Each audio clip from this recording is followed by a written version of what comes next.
If your blood runs orange.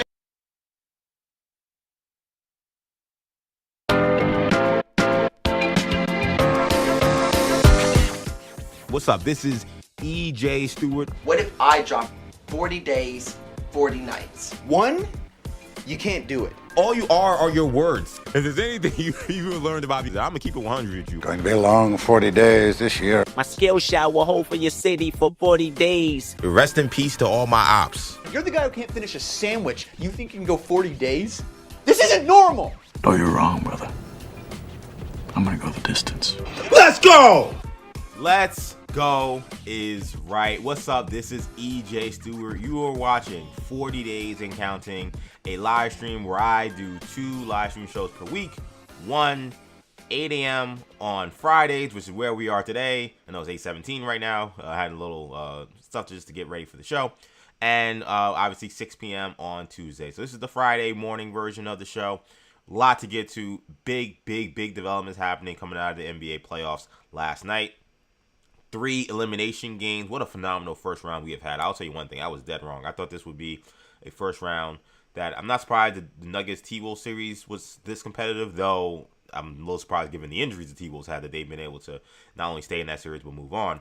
But shout out to the NBA playoffs first round because this is the most, I think, series we've seen go to 6 games since I think that's 2014 last night.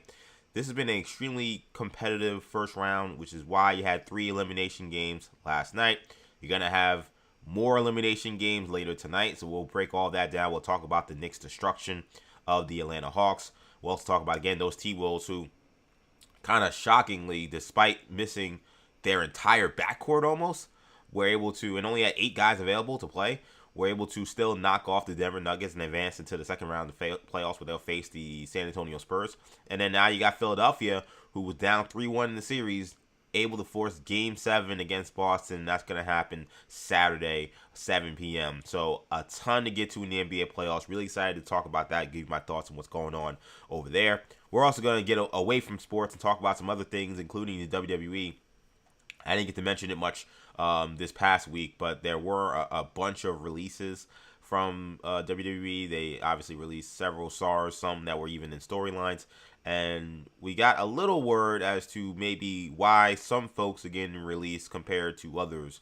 And I want to give my thoughts on whether or not this is a smart approach potentially from WWE and TKO, because they are the ones that are apparently behind this thinking moving forward. So curious what you guys are going to think about that. And then finally, really exciting news yesterday. You know, I always talk about my superhero stuff, the things that I enjoy in terms of the TV content, movie content that'll be coming out. And that delves into the animation world, and it's a show that a lot of you folks may not be as familiar with, but I want you guys to get on the bandwagon. Now is the time to do it, because this is a show that has done phenomenal work for the past several years, and now it's back. And they dropped a new promotional poster yesterday. This is for My Adventures of Superman, or My Adventures with Superman, I'm sorry, which is a Cartoon Network Adult Swim show. Phenomenal show. Really exciting stuff happening for season 3. We'll preview that at the end of the show. So a lot to do here on 40 Days and Counting, streaming live in multiple spots, including YouTube. Shout out to the YouTube folks. We're here live, as we always are, on YouTube. Again, if you want to watch the show on YouTube, just search New Generation Media while you're there. Or if you're already here, do me a favor, give me a like, comment in the comment section. Let me know what you want to talk about today. And, of course, subscribe to the channel, New Generation Media. Also, streaming live on X, EJ_Stewards, where you'll find me on X. Shout out to the folks on X, as always. And, of course, streaming live on Instagram, Action EJs, where you'll find me on Instagram. So much to do and plenty of time this morning, so let's get right to it. And I want to begin, again, talking about the NBA playoff action from last night. And we'll start with, who else are we going to talk about? I actually thought about maybe not starting with the Knicks, simply because I know Orange and Blue Bloods will be recorded right after this show, so I'll be talking even more Knicks, and that'll be a full breakdown of Game 6. But nonetheless, I still feel like the Knicks really were the story of last night. I mean, what can we say? Let's go, Knicks! An absolute demolition, destruction, annihilation, pulverizing. whatever adjective you want to use, and I believe that's the right word, adjective, that is how you would describe what happened between the Hawks and the Knicks last night in Game 6 in Atlanta. Knicks, after falling in this series down 2-1, won the last two games, put themselves in a position to potentially clinch their first round series and move on to the next round. The Hawks with an opportunity to force Game 7, and this was a 1-2-3 Cancun like you've never seen. The Knicks at one point, I think, had a 53-8 run. At one point, they were up 40-15 in the first quarter. I think that's how they ended the quarter. The scores in this one were crazy. I think at one point they were up 50-15. They got up plus 50 points in the first half. This was an absolute ass kicking. And for all the stuff the Knicks had to hear, some of it from your boy, because I was certainly criticizing them as well, I do think they deserve a ton of credit for how they bounced back in this series and showed why they are a far superior team to the Atlanta Hawks and why they do believe that they have an opportunity to potentially do something special this season and get out of the Eastern Conference and compete for an NBA championship. This was, again, over from the beginning. And what we've seen, I think, from the Knicks in the last few days, I think has been really impressive and really kind of changes my outlook on them, is the defensive effort and the defensive execution is right now operating at a level we have never seen from this group. I want to make that clear. Never. There is no they've played good defense at times. They had a very good defensive series against the Celtics. It came to the Pistons series last year. They had some big stops late in games to win. If you want to go back to 2 years ago against Philly, that was a kind of a shorthanded Philly team, but they defended well. This defense last 3 games, all 3 games, they kept the Hawks under 100 points. And this is a team that has one of the fastest paces in the NBA. Absolutely stifling. I mean, this looked like, and shout out to my good friends and my former teammates at St. Francis Prep, where I played high school basketball. We were not a very good team.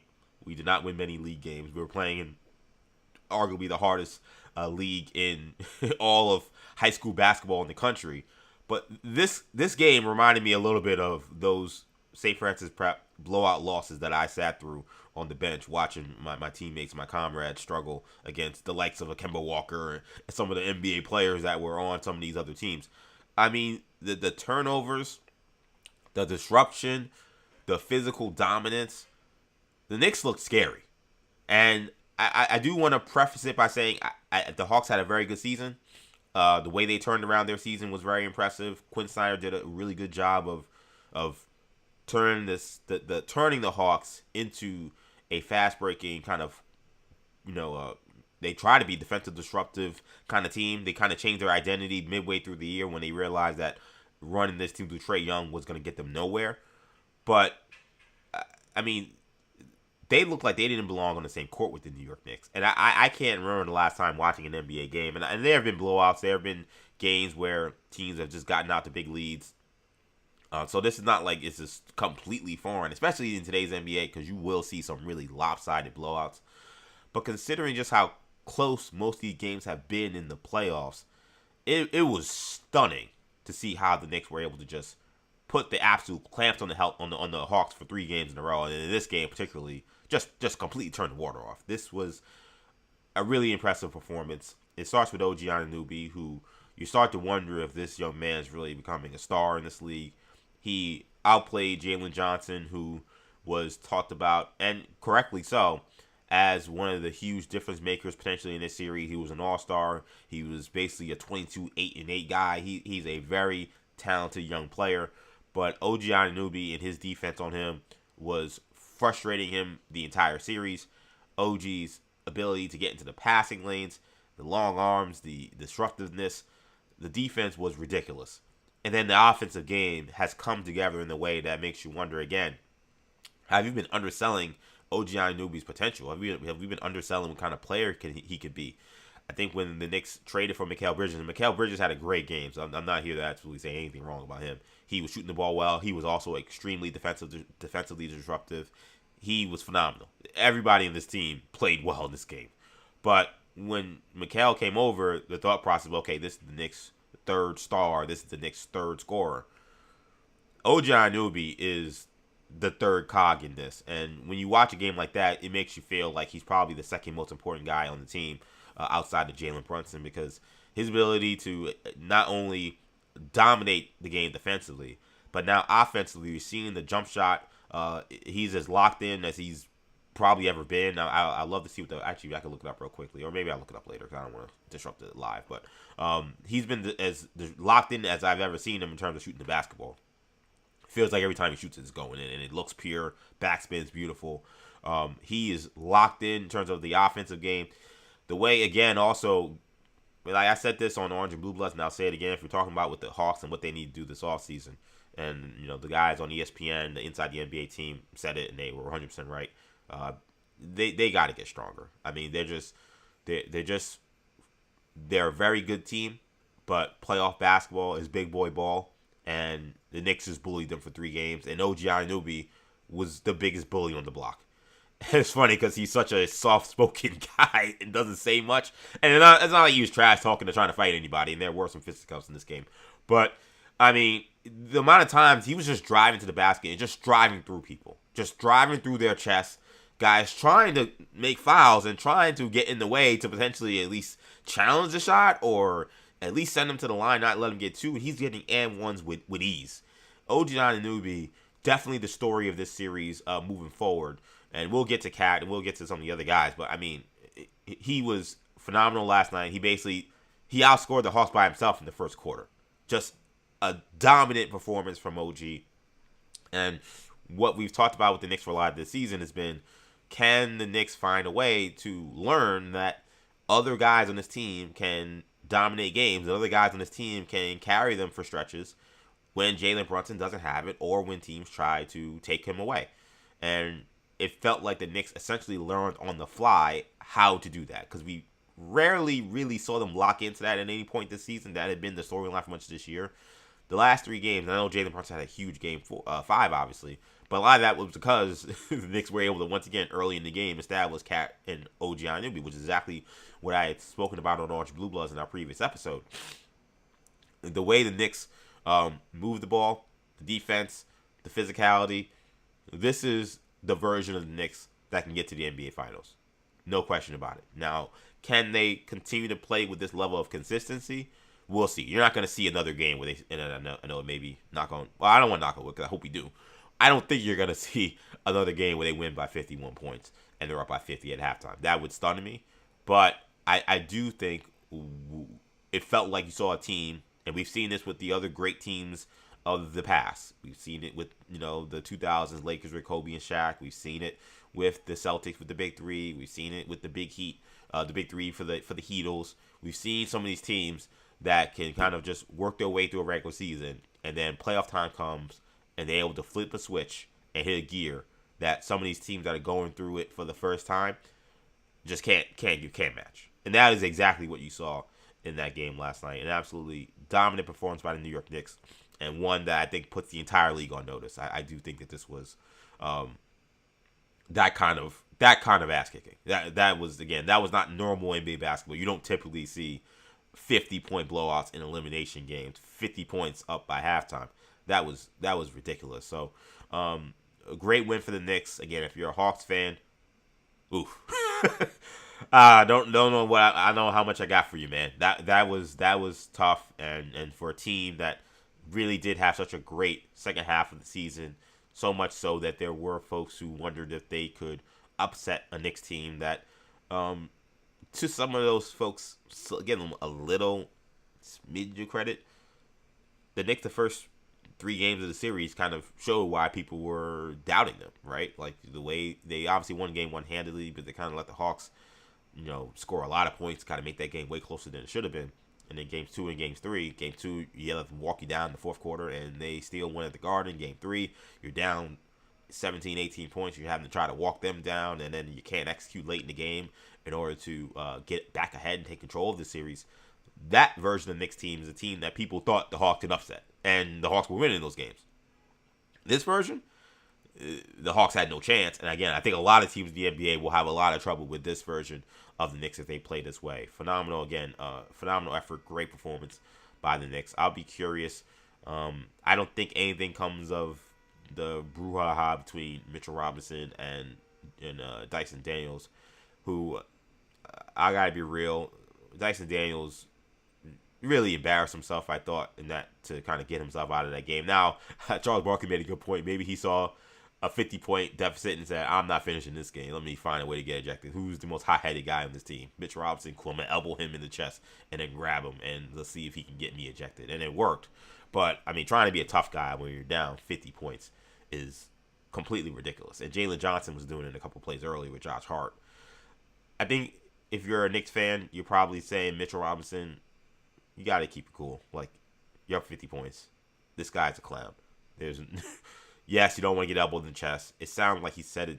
Because Mitch ended up running after him. He said something. I don't know what Dyson Daniel said. He does have an Australian accent, so I wonder if maybe this could have been something lost in translation, even though they both speak English. So I don't know what happened, but it seemed like something was said, and then Mitch kind of became unglued. So he's an irritant. This is kind of going to be his game and going to be his career, and he's a good player. I'm not here to diss him from that standpoint. But that's his role, is to get under guys' skin. So if you're the Knicks, I think you probably have a conversation with Mitch and say, hey, listen, like, big fella, yes, that was terrible. He didn't come off looking well at all. But we have an opportunity to do something special. That's a game that's well out of reach. Getting into a fight with Dyson Daniels that puts you in potential. Mitch is gigantic. I can't imagine he gets hurt by Dyson Daniels. But you do risk injury, and, of course, you risk levels of suspensions and discipline that can hurt the team moving forward. So that would be kind of the one lesson. If I'm Mike Brown, I'm that coaching staff, I'm getting through the Mitchell Robinson. But again, absolute thorough ass kicking. Probably the best Knicks performance I've ever seen.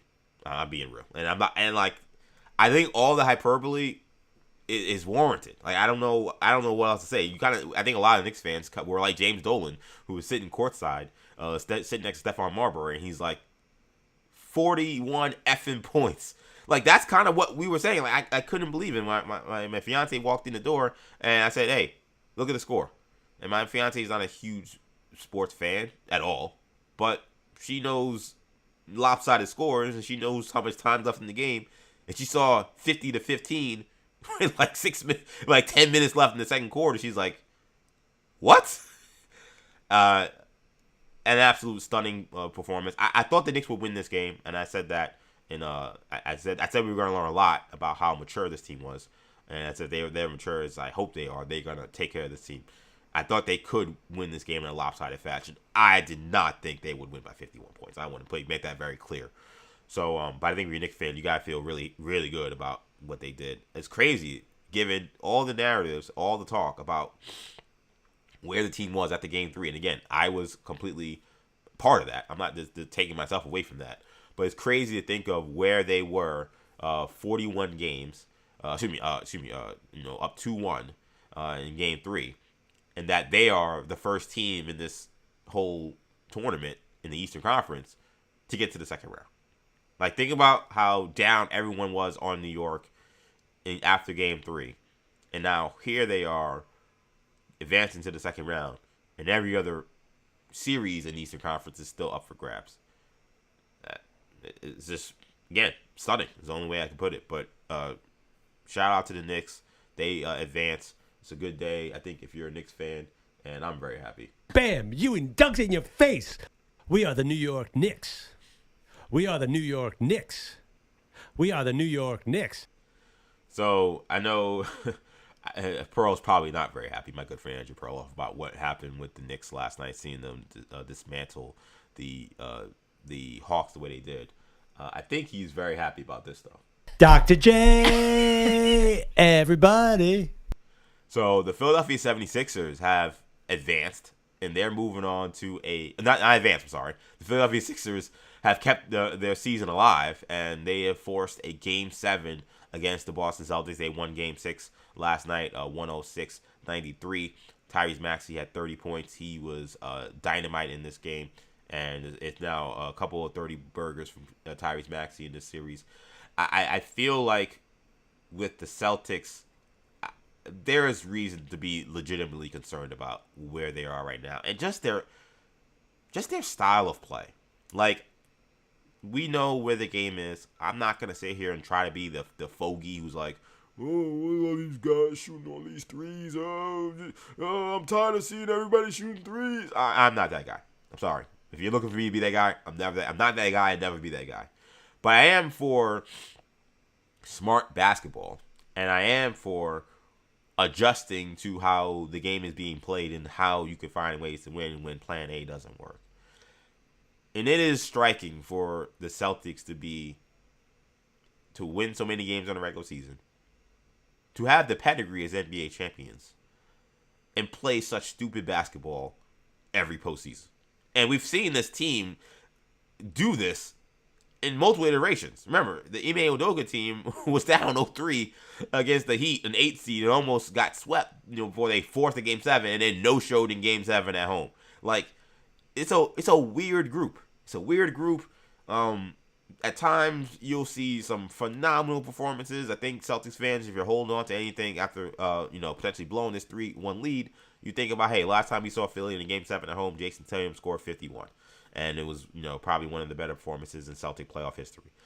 And they have that in them. They have the ability to rise up and have these incredible performances.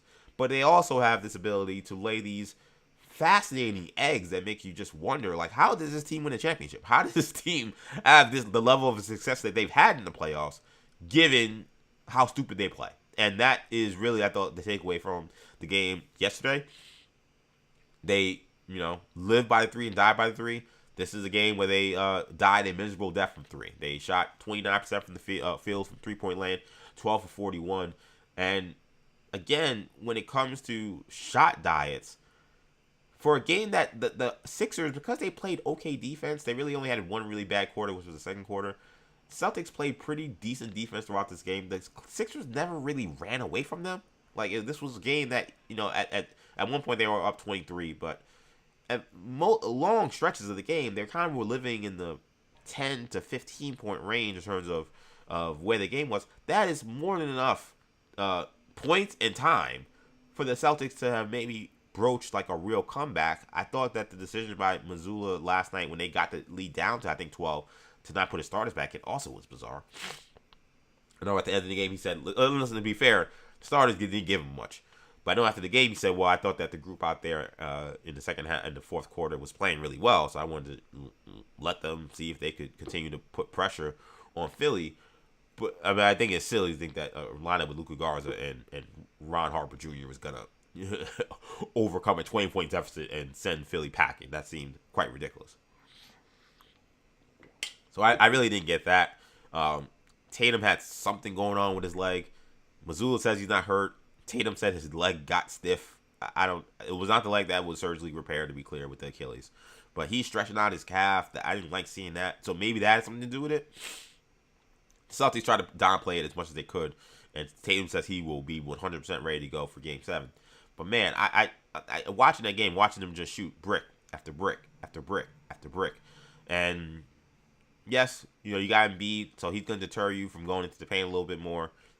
Drummond is a good shot blocker, big body, so he'll deter you as well. But the fact that the Celtics, when you got guys like Tatum and Brown, and you got guys that can break guys off the dribble, and guys who have good mid-range games too, guys who absolutely can score in the 10 to 15-foot range, to watch them just fire away from 3 or continue to hunt threes when it just wasn't going for them, it's silly. And if I'm a Celtic fan, I don't like the idea that if my team doesn't make threes, we have no chance to win. Because that's what it feels like. Because they're not going to divulge from that strategy in any way. Divert, rather. They're not going to divert from that strategy in any way. There's not going to be, okay, listen, threes aren't working out. Let's set up a couple post-ups for Jason Tatum. Let's get him some easy baskets. Let's get him fouled to get him to the free throw line. Okay, post-ups not working up. Let's run some back screens. Let's see we can get some layups with Jaylen Brown. Like, they don't have a plan B. It's just, well, you're just going to keep getting these paint touches, spraying it out to the 3, and let's hope these guys find a way to start making shots. And the thing about the NBA playoffs, and why, again, it's almost stunning that they won a championship this way, is the problem is shooting in the playoffs is just different than the regular season. Like, the pressure, the intensity of the closeouts that you're getting is different than the regular season. I always say that sometimes shooting that ball, and players will tell you, shooting that ball in the playoffs feels like a medicine ball compared to shooting that ball in the regular season. We're able to let it fly without a conscience. Like, it's just different. And to rely on that as your only avenue to beat teams, as good a shooting team as they are a good shooting team. I don't love it, man. And I think it's a reason why the Celtics, in a series that they could have put away, 2 games, gave them themselves no chance to win on a game where they played poorly. Like, game 2, you play poorly, but you can play poorly, or rather shoot poorly and still win games. But you shoot poorly in game 2, that was a home game and they got dominated. They were kind of not in the game. Game 3, or game 5, I'm sorry, or no, game 6. Game 6, shoot poorly. You're not in the game. You don't have another avenue. Again, in the game where they kind of defended okay.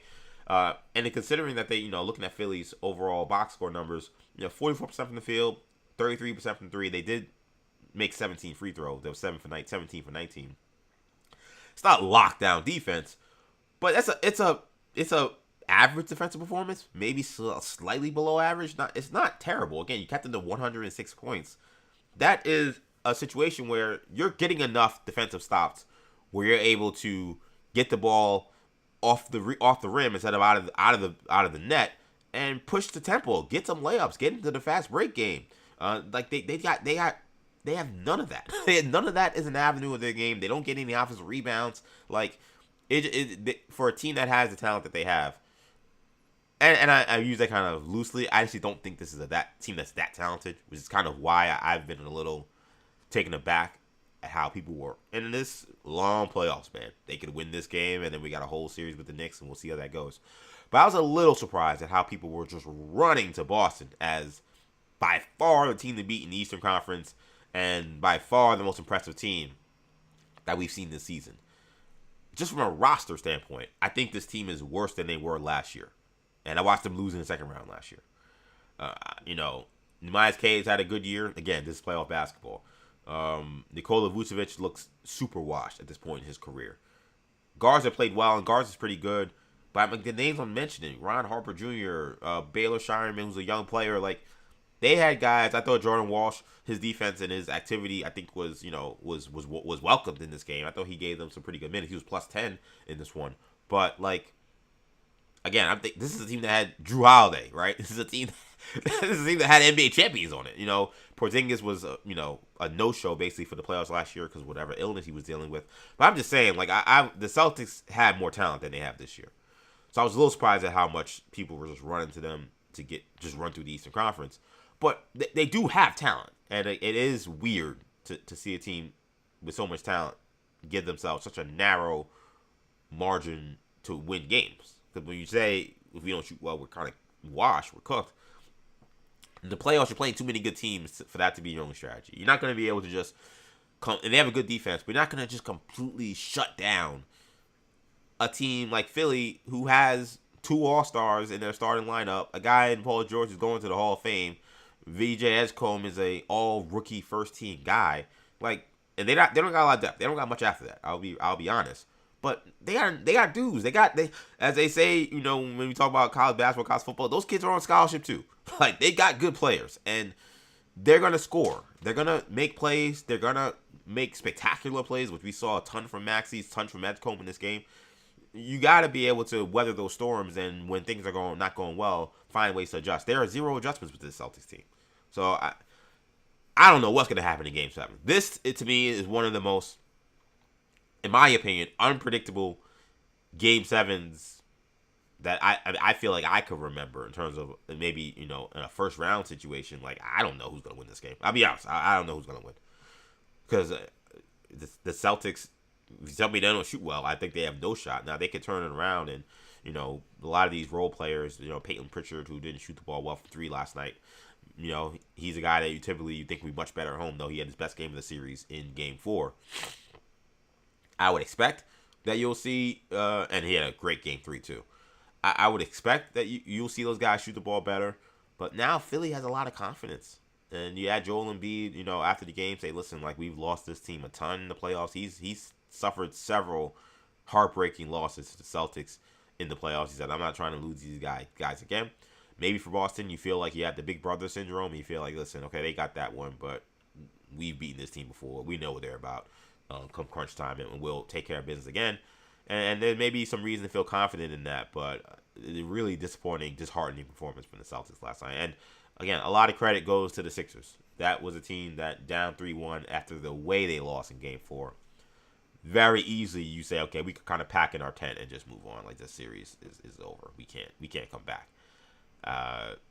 The effort that they gave to make this a 7-game series, to win in Boston the way they did, and with Joel Embiid putting on that amazing performance in Game 5, he gave them that game. This game, he's still not shooting the ball great because I think his timing is still off. His conditioning is probably still off. He had to play 34 minutes in this game, which is probably a lot for him, given coming off surgery.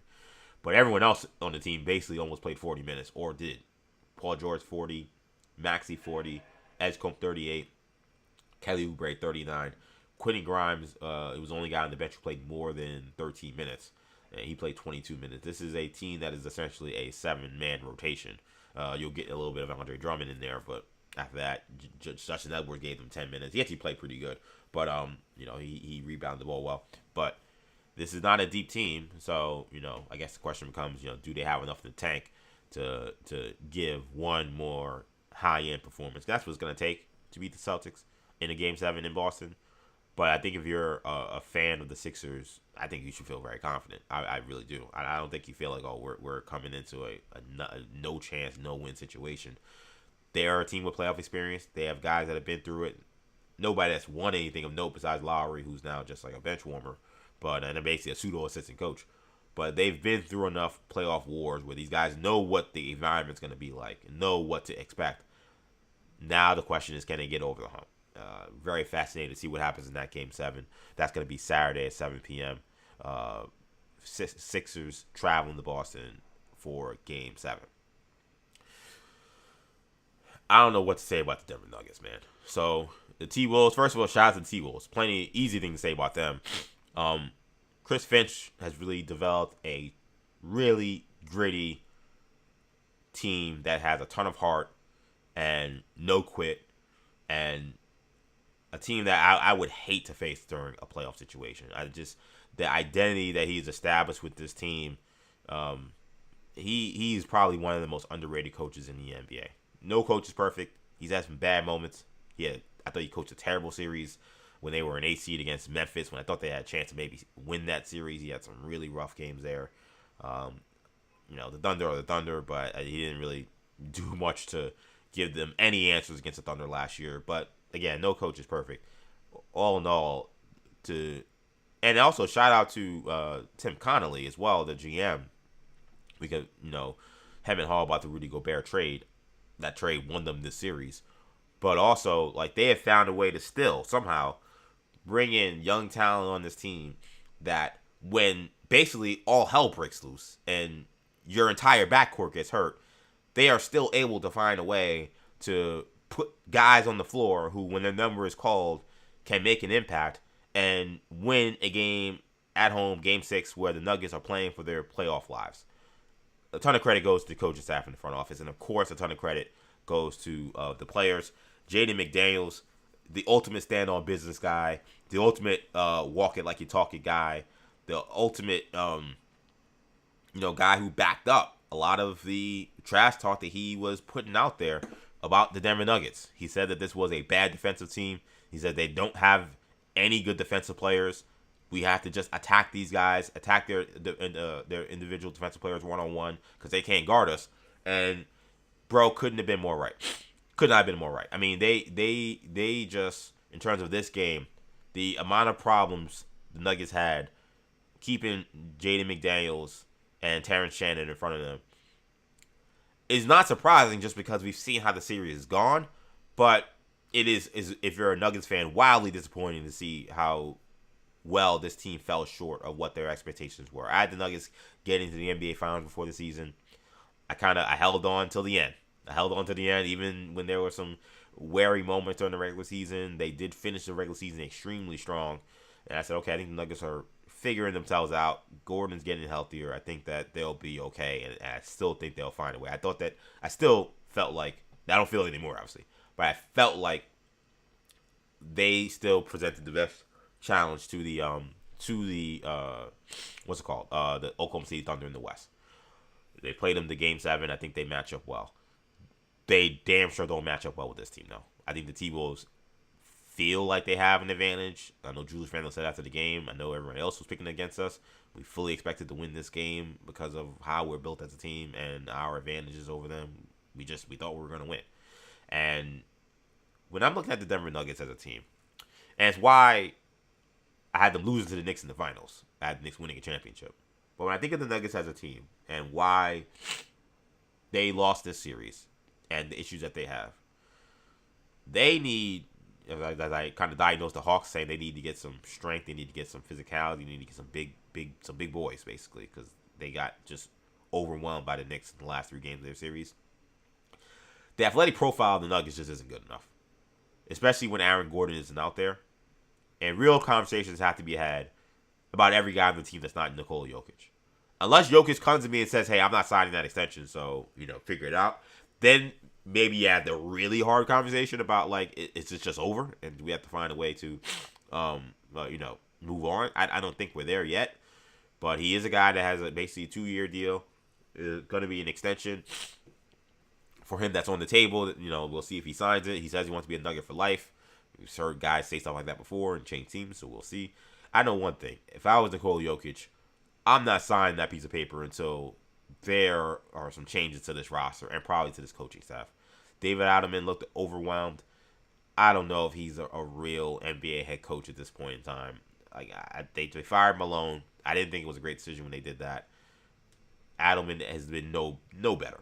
He has not in any way lifted the team or given them a different advantage, a different edge. A lot of the issues with him, with Malone, was that we got to play these young guys. We got to give these guys more opportunities. The young guys stink. I'm sorry. Spencer Jones had to start in this game. And he actually, he only took 4 shots. He made 3 of them. But he's just not all of that impactful. That's 35 minutes from a guy I just didn't think put his imprint on the game in any major way. I don't know what's happened to Christian Brown, but he hasn't really developed into a great shooter, and he, once again, also not a big impact. 3 points, 1 for 4 from the field. You want to give me Zeke Naji, Julian Strawther can't get on the floor. They don't have good young players. They don't, like, with the T-Wolves and how they're able to, again, throw in a Terrence Shannon, throw in a Jalen Clark. Guys come in and they're guarding and they're running and they're showing athleticism and they're putting their impact on the game. I just don't see the Nuggets having those kind of guys. Like, where are those guys? Where is their Jalen Clark? Where is their Terrence Shannon? Where is their Jaden McDaniels? They don't have it. They've drafted terribly. So because of that, they are a team that has had to rely almost purely on skill. And really the skill of Jokic and Murray, really. Those are the 2 main guys. And one of the things is why I picked the Knicks to beat them potentially in the finals is I felt like they don't overwhelm teams. They don't overwhelm teams athletically. And I think that's why the Knicks always play well against them. Because the Knicks' problem is when you can match, and the Knicks aren't some great athletic team, but when you can match their athleticism and their physicality, that's when they have the most problems.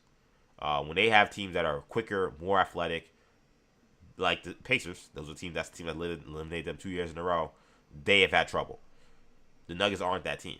So that's why I thought even though they could beat some of those other teams in the West, I thought with the Knicks, they would run into some problems that the Knicks feel very comfortable with the guys guarding them, very comfortable with the way the game is going to be played, and then it becomes a who makes shots deal. The Nuggets with the T-Wolves, again, this is a team that has physicality with that front court, has quickness in the back court, quickness on the wings, multiple defenders. Jamal Murray was 4 for 17 in this game, probably one of his worst playoff performances of his career. Jaden McDaniels and Clark and Terrence Shannon, all these guys, they were unrelenting in terms of their defense. He missed some shots that are makeable. He had a couple of rim out that you're just like, man, he's thinking, like, how the hell did those not go down? Just one of those nights for Jamal Murray. But again, that goes back to the tough conversations I think the Nuggets are going to have. I think they got to have real conversations about, like, is Jamal Murray the right running mate for Jokic moving forward? And I hate to say that because anybody who knows me knows Jamal Murray is one of my favorite players in the NBA. Full stop. I love his game. I think he's a clutch shot maker. He has championships pedigree now because he's won a title. He was awesome in that playoff run. He's had multiple awesome playoff runs. But again, as Jokic said after the game, the Nuggets are not close to NBA championship contention. Not close. So, because they lost a team that didn't have, again, their entire backcourt in a game that they had to win. So, don't give me, well, okay, a couple of tweets here and there. You move on. I think everything's got to be on the table. I think any stars that may be available, one guy I would circle for this team is Donovan Mitchell. And we'll see what happens with their series. And he has been hesitant to sign an extension. He will be a guy that if I was Denver, I'd be targeting if he is indeed willing to be shipped out of Cleveland, if he thinks that they've run their course there. I may dangle Jamal Murray in a trade with some picks and see if I could get my hands on someone like Donovan Mitchell. Because while Mitchell isn't a better defender than, he might be slightly better, but neither guy's a great defender. But while he's not that much of a plus defensively, he's just, again, the athletic profile is different. So he can impose his will on other teams with his physicality, finishing at the rim, getting into the paint. A guy like Jaden McDaniels is not going to bother him as much as McDaniels knows other athletes were able to bother Jamal Murray. That's like your pie in the sky, big overhauling the team kind of move. But there are other things they got to handle too. Aaron Gordon can't stay healthy. He is so important. He's an awesome role player, and was one of the best trades that we've seen probably in the last 10 years when they made the trade to get him to Denver. But the guy can't stay on the court, and you're in a playoff series where you're trying to fight for your life, and he's injured. As much as he brings to the table, they have to have a conversation about, like, is he reliable at this point? Like, if he's not, then again, they gotta, because he's one of the few guys on the team that is athletic, that is physically imposing, that can impose his will in terms of his physicality on other teams. He's the only guy, basically, on the team that can do that.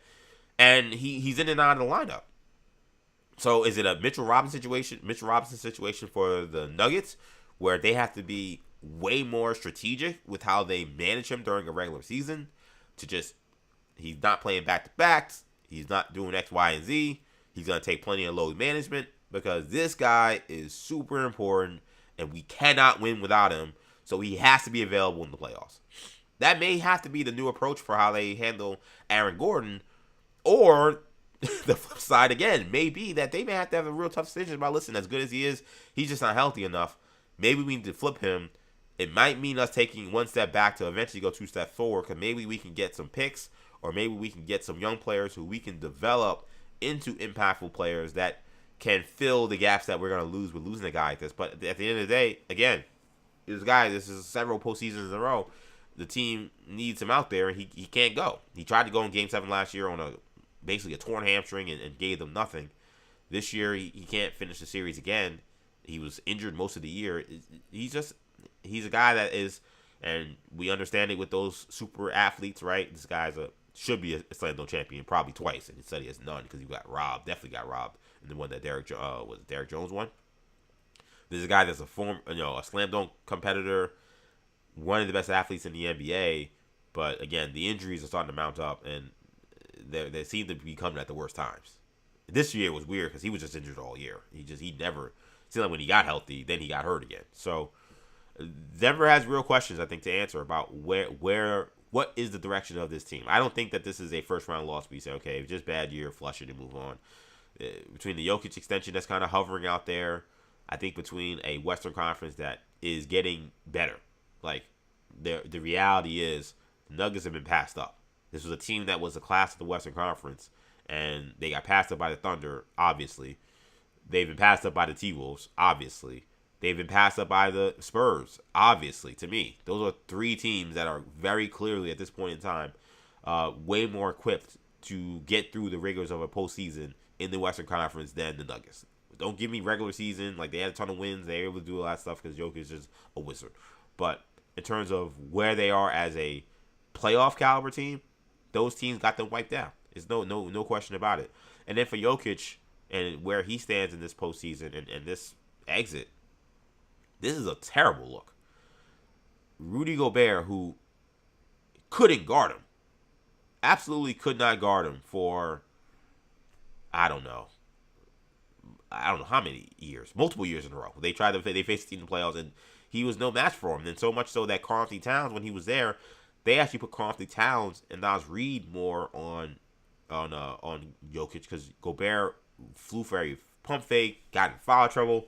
Jokic just had his way with him, which is crazy because this guy's defensive player of the year. In fact, some of the hatred for Rudy Gobert in his game came from how's this guy defensive player of the year?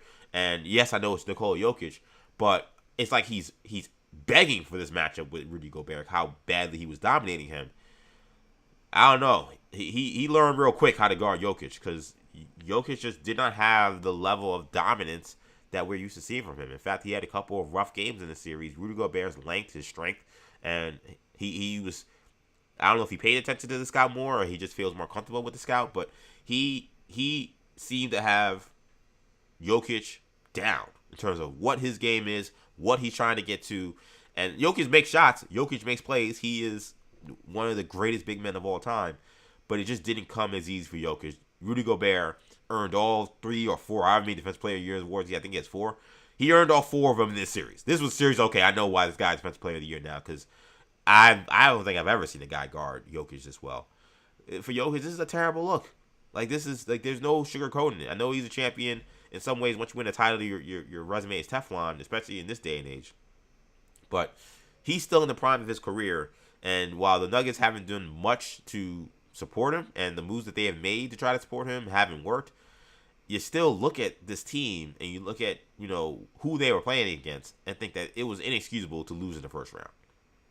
Maybe if Anthony Edwards and Dante DiVincenzo are healthy for the entire series, it still would be a tough break to lose in the first round. But you say, okay, these are 2 pretty evenly matched teams. Maybe Ant goes crazy. Understandable. Ant is out for the last 2 games of the series. DiVincenzo's out for the last 2 games of the series. They have all these injuries. Ant was coming in dealing with an injury. And Jokic, as one of the best players in the NBA, one of the top 3 guys in the league, couldn't get out of the first round. It's a terrible look. It's a terrible look for him. So we'll see what the Nuggets do moving forward.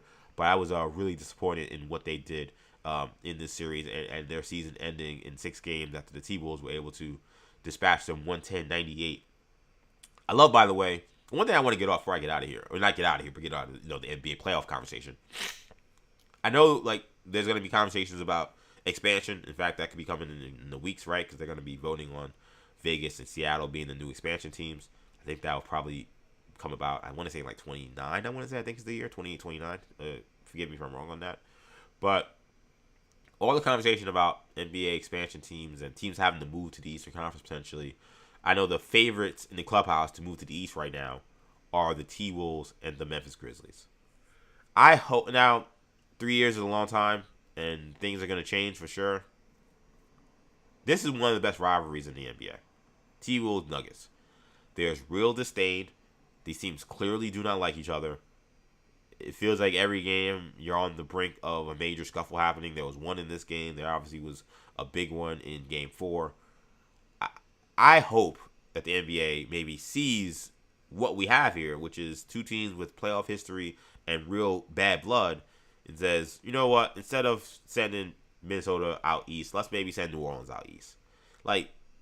Again, kind of play the game that you're in. The game that we're in right now is that Nuggets T-Wolves they've been the most compelling games for the last several postseasons in a row.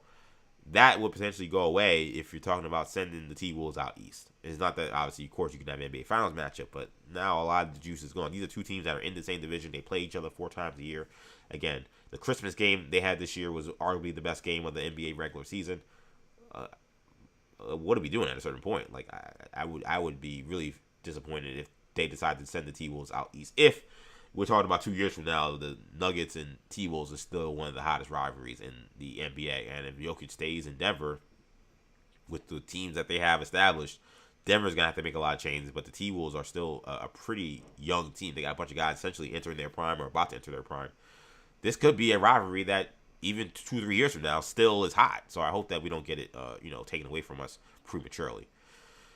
So I was really impressed with what happened over there with the NBA playoffs. We got some awesome games coming up tonight as well. Again, NBA playoffs is cooking, man. You're talking about multiple elimination games last night we now got multiple elimination games coming up tonight. 3 more elimination games. Again, this is borderline unprecedented when it comes to how many teams have forced 6 games in their first round series. So some really great matches we got coming up here. We're going to have Detroit first time. Cade Cunningham put on his cape and really, showed up in a major way. He deserves a lot of credit for how he played in that series and to get them to Game 5. Shout out to Paolo Banchero. Paolo Banchero, the whole team, and the Magic for a team, because I think for me, I may have questions marks about, how serious are they taking this game? Do they know that this is do or die potentially? Because, once you get to Game 6 for Orlando, now it's like, all right, your back's against the wall. This is almost like your Game 7. So how seriously are they going to take Game 5? Paolo Banchero gave Detroit all the work they could have asked for and gave Orlando an opportunity to potentially steal that game and shockingly win that series in 5 games. But Cade was just too dominant. And the lack of Franz Wagner, I think his health is going to continue to hover over this entire series, is going to be something to follow. Paolo Banchero, Franz Wagner, he's probably Orlando's best option to guard Cade Cunningham. He's got length, he's got strength, he's a good defender, and he is Orlando's best opportunity to get into the paint and get some layups. Paolo, they're able to converge on, and Paolo's had to settle for some jump shots, and he had him going in the last game. But Franz as a slasher, he's a huge part to the Orlando Magic. So he has a calf strain. If you're a Magic fan hoping he's going to come back, if I was you, I wouldn't like how he was. I would say I wouldn't like it. I feel not optimistic about how he was talking about his injury. He essentially said, listen, I got a calf strain. Y'all saw what happened to the other dudes that had calf strains. We ain't going to be stupid with this. So he basically said, all that, win one for the Gipper and go out there even if you're banged up. It don't sound like that's happening for him. I think he's like, I'm not leaving this series with no torn Achilles for a first round series.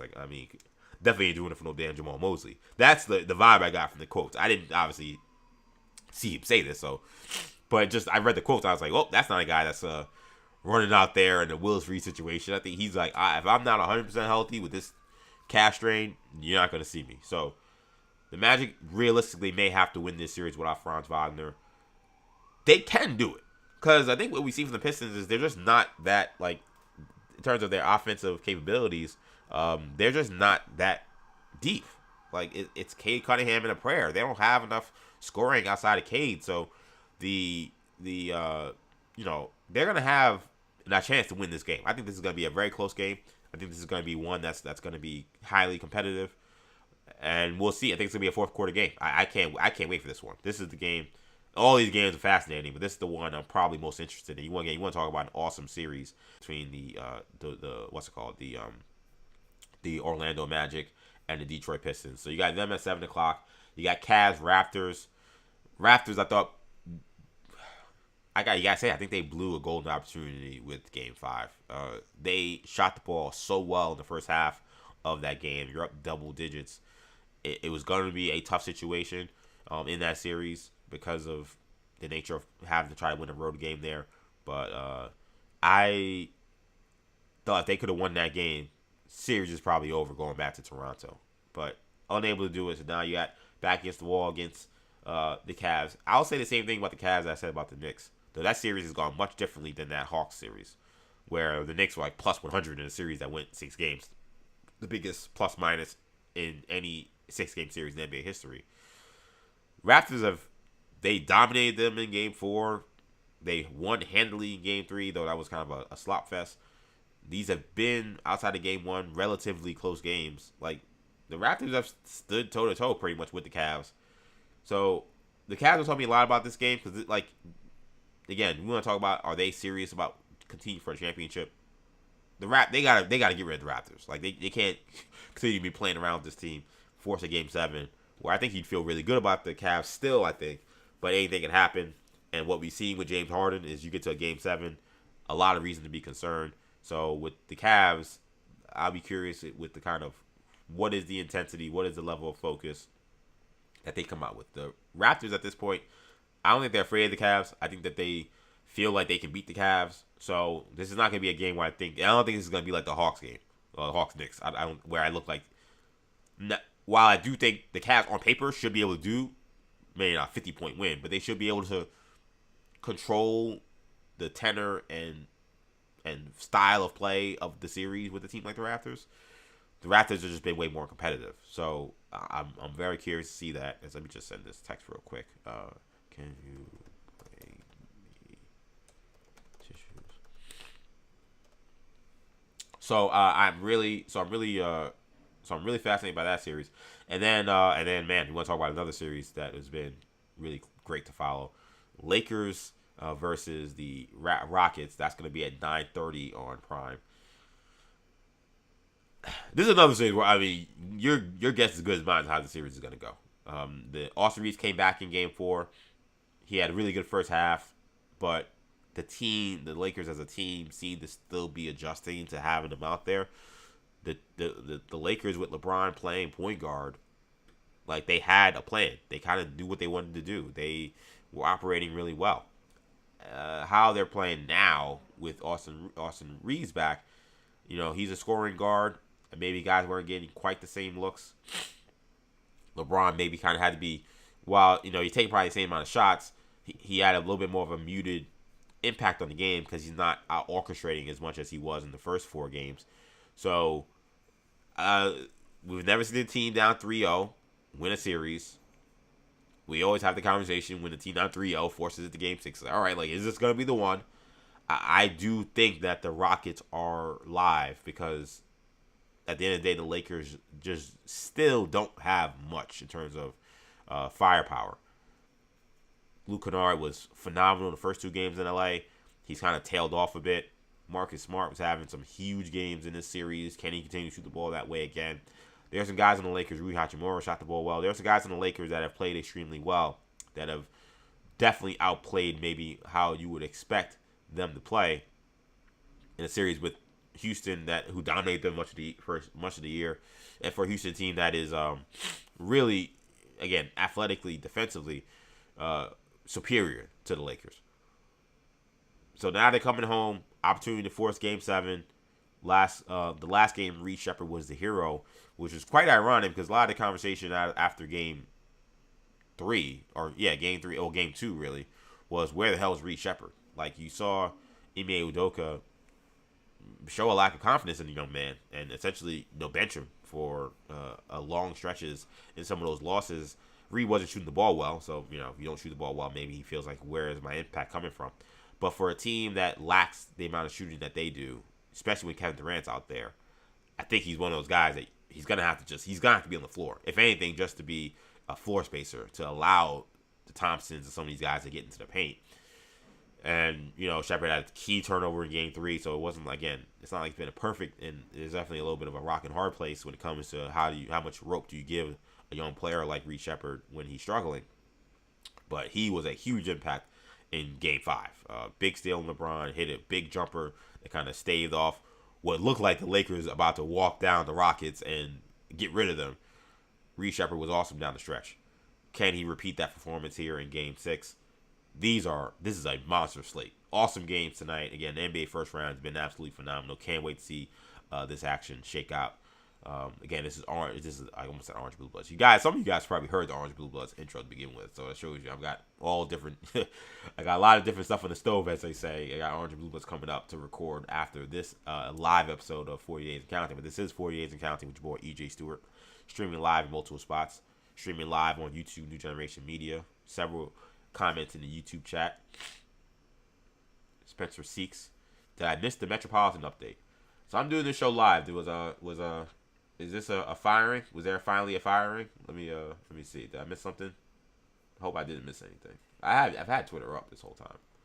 I'm just gonna search Mets and see what happened. I didn't get any alerts on my phone either. No, if there's, unless there's something new about the Mets that I don't know about, then no, I'm not. I didn't plan to talk about the Mets. Now they're terrible. They lost to the Nationals yesterday. They have the third worst record. The third worst record in baseball, 10-21. Oh, excuse me. They had the worst record in baseball. The third worst record after their first 31 games of franchise history. That is the stat from Bob Nightingale. And yeah, it looks rough.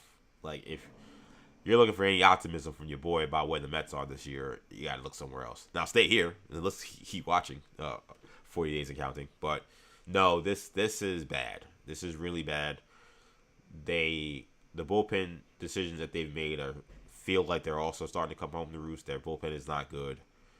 The starting pitching, they've had basically 3 pretty good. Well, Clay Holmes has been awesome. McClain's been really good. Peralta's been disappointed, but he hasn't been terrible. He's been good enough to win some of these games. But starting pitching, what we thought lacked depth, we thought had depth, actually lacks depth, because they're getting nothing from Peterson, nothing from Minaya, who wasn't even in the starting rotation, and Senga's now on the DL or IL now. So starting rotation, not deep enough. And then the lineup is a joke. The amount of games where they can only muster 1 or 2 runs has been absolutely pathetic. So Spencer Seeks, that's your Metropolitan update. They stink. They stink. They're one of the worst teams in baseball, and the only chance they have to save this season is to start firing people. Like, they have to shake it up in some way, rattle some cages in some way. Again, I think Carlos Mendoza, while this is not all his fault at all, he was saddled with a roster that was way too flawed. And I think probably had too steep a learning curve to get through what was going to be a tumultuous start to the season. And I say tumultuous simply because, like I've said a ton, I expected Francisco Lindor to get off to a slow start. Did not expect the mental errors he was going to have. But I thought he'd get off to a slow start because of the injury. There's a lot of guys, new team, new environment. So I thought a slow start was possible. But I'm thinking slow start, maybe they're 500, maybe they're a couple of games below. And that's what I kind of was piecing together as probably the March, April beginning of the Mets season. Did not think they'd be 11 games under 500 through 31. That's utterly ridiculous. So a terrible start for the New York Mets. So there's your Mets update, Spencer Seeks, if you were looking for one. Hope that one sufficed. My guy Bob Custer is in the chat. Shout out to Bob Custer. Good morning, EJ, and everybody else from the high Sierra of Northern Nevada. Don't forget, Kentucky Derby tomorrow. I can't forget about it because Mike Tirico reminded me. Shout out to Mike Tirico. Reggie Miller, really good moment. I gotta say, and this is gonna. I'm gonna say it because I keep it 100 every show I do. And to be clear, I think the Knicks winning game 3 and game 4 in the fashion that they did, game 4 and game 5 in the fashion that they did, made it maybe an easier broadcast to stomach. I think Reggie's probably been the best he's ever been with Mike Tirico. Like, I don't know what it is. I don't know he was with Kevin Harlan, who's also a absolute pro. But it's funny, I saw there was a video where 2 Chainz was complaining that all Reggie does is talk about the Knicks.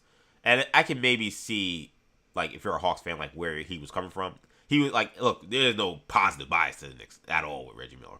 But I do think that, I can see if you're a Hawks fan, he's talking about the team so much. He's been around the team so much, and he has so much history against the organization that maybe his instinct is to talk about the Knicks a lot.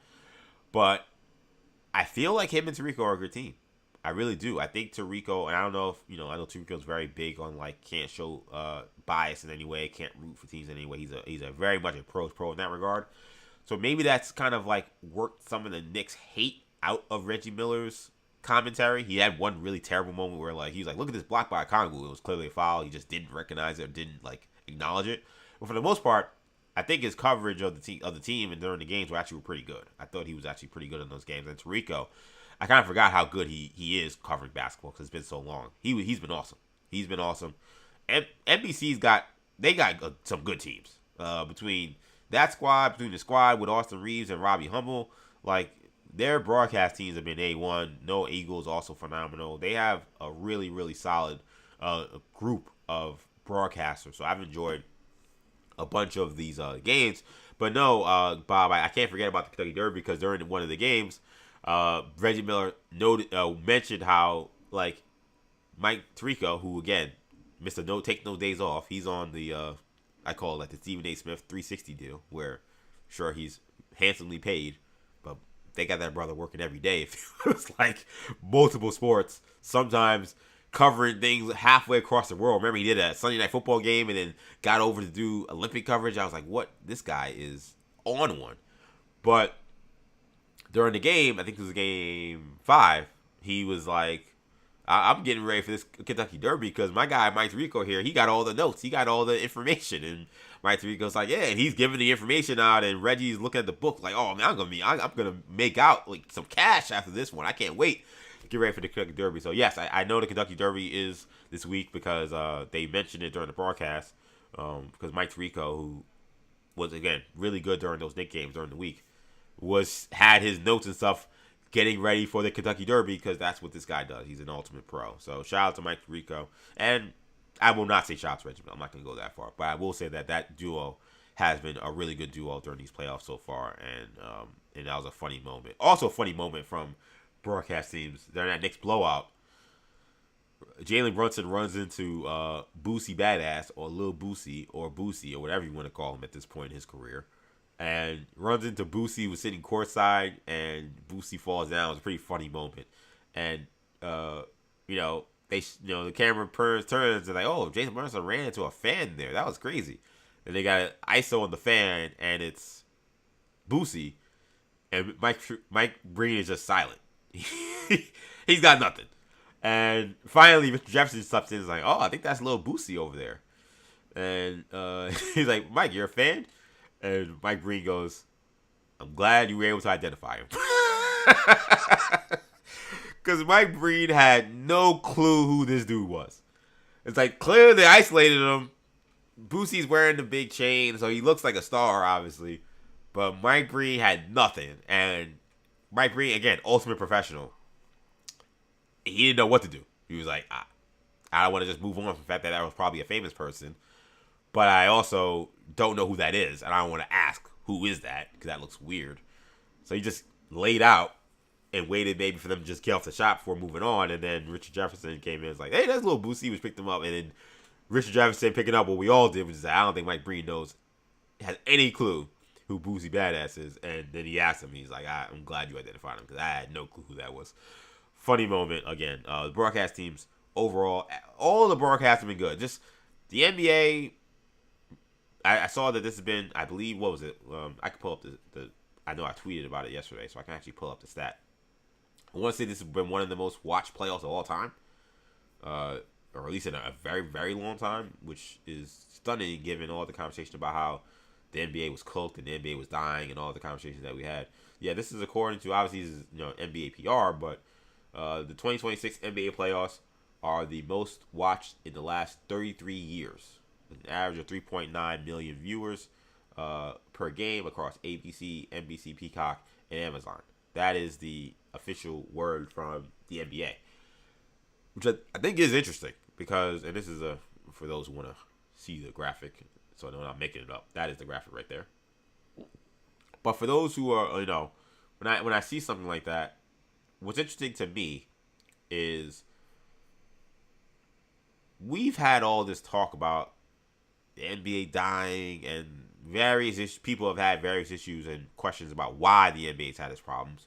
But one of them has been all these streamers. Like, oh, we don't know where the games are. We don't know where to find our teams and all this other stuff. And, I mean, look, these are the numbers the NBA is just giving us. I mean, I would assume they're not lying or manipulating in any way. But for those, the folk who were like, oh, them going to streaming is going to kill the league, I mean, they look like dinosaurs. I mean, they're dead wrong. I mean, again, most watched playoffs in 33 years. The game's been really good. You have multiple competitive series and multiple compelling storylines, which happens almost every playoffs. But, I mean, this one, again, has been historic with the amount of series that are advancing towards the Game 6. So this has been a highly competitive first round. But I think this perhaps will be maybe emboldened not just the NBA, but other leagues too, when we know the NFL, and all the leagues have embraced it, but maybe embrace it even in a more aggressive way about streaming, because again, 33 years where you're in a situation that you have not seen this level of investment in watching the NBA playoffs for a league that is quote unquote dying speaks to just like the narratives are just nonsense. And to be honest, and not that the NBA doesn't have its problem, it does, but to be honest, I think some of the narratives, they continue to get pushed by people who don't watch basketball or are still living in the Michael Jordan era and can't get out of it. be honest, or living in the Kobe era. Maybe can't get out of it. Like that's their era of basketball, and they think that was never going to be the same, and they just crap on this league for every reason. And I'm not to say there aren't reasons to crap on it, but they keep talking about these other issues and why. That's why people aren't watching the NBA. Again, the numbers would tell you that is nonsense, which is what I keep telling you, which I keep saying. People say, "Oh, the in-season tournament is so stupid," and I'm like, "Oh, more people watch the in-season tournament than other regular season games." So it clearly people are invested. You can say it's stupid, you say you don't like it, but it works. It's bringing people to watch the games. The games are more competitive. Again, the move to streaming, I was very curious about what that was going to mean for the playoffs. And according to these numbers, again, I don't have the scientific math behind it or how they're putting it together, but if these numbers are accurate, most watched playoffs in 33 years. I mean, that's crazy. That's like, I mean, I'm 35. You're talking about since what, 1993? Those numbers are going to dissipate because they're not going to get the same huge numbers that they used to get for conference finals and NBA finals. They used to get $25 million for Michael Jordan NBA finals games. That's not going to happen. They used to get 20, 18, 19 million for the Shaq and Kobe years. Like, that's not going to happen. But for a first round, the fact that you're getting this much these many people watching on a regular basis is, I was surprised. But again, it speaks to some of those narratives about where the NBA is going and how much bad shape it is. I think we can put a lot of that to rest. Things they gotta fix for sure, and we could always talk about that. But it's not a league that is dying in any way. Shout out to my good friend Martin Torres, one of my groomsmen, in the chat. Said this has been not a quote, but in all caps, incredible postseason. Who's been great in all of the series events, even the blowouts. Yeah, that's kind of ironic about this. That's kind of ironic about this postseason is. Now I'm a Knicks fan, so I thoroughly enjoyed that game. I can't speak for the regular fan who maybe just was like, "Oh, this game sucks," and probably just turned to Philly. There was something like awe-inspiring about watching a team get beat by 50 points by halftime. Like I mean, I don't know. I can't say if that was Nuggets versus T-Wolves, or if that was Spurs versus Blazers. I don't know if I would have stayed for so much of that game if I didn't have a rooting interest. But it was compelling. It was compelling because this is a team that, again, talk about the Knicks, they've been one of the main characters of the season for not just obviously Knicks fans, but just NBA fans in general. So people have had a lot of interest in them. To see them do what they did, it was compelling even in the blowout. Again, some of the losses that Denver has taken in these series, compelling considering that they were a team that was facing a shorthanded squad. And the Blazers were up, 18 points against the Spurs in Game 4, and then lose by more than 20 points.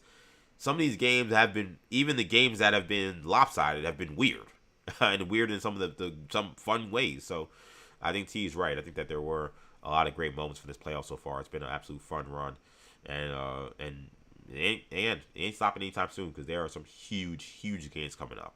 Again, 3 elimination games. Pistons Magic, that'll be at 7 p.m. Cavs Raptors, that's gonna be at 7:30. And Lakers Rockets, that's at 9:30, all on Prime Video. The only thing I will say about the streaming aspect of it, and I'm getting used to it, like maneuvering. It is tough though, like I have to do a back in my day deal. Back in my day, all the games were on like one parent company's channels. So, like, typically, okay, a Friday slate of games, and today is one of those days because all these are on Prime today, but typically a Thursday or Wednesday slate of games, they all would be on TNT. And if there was some overlap, then the only channel would be NBA TV, be the other channel. But, typically you could watch NBA TNT and stay with whatever I guess it would be HBO Max app if you're doing the streaming, and you could get all the games. It is weird to be like in ESPN. I'm watching ESPN. I did it on the app yesterday because the app actually streams clearer than my cable package. Not to diss my cable package. I'm not even gonna name them, but I realized that when I was watching the game. I watched Game 4, and like I had it on. I went to Peacock because I already had my Xbox on. So I was just watching on Peacock, and then during one point in the game, like I went to my local cable to see something, and the game was still on NBC, but it looked nowhere near as good. And I have a pretty, not to toot my horn, I have a pretty good TV. And I was like, ooh, this doesn't look great. I'm going right back to Peacock. That looks way clearer. So the streaming tends to look better. But man, yeah, like last night, like the game was on ESPN, and I'm like, all right, I'm thinking like, should I be able to just stay in the ESPN app to get to the Sixers games? I know I had to leave the app to get to Sixers Celtics. So because of course I got to do Orange and Blue Bloods, and this is one of those 2-screen situations where like I got to just keep it on another screen, or when this game's over, I have to shift to an entirely different app.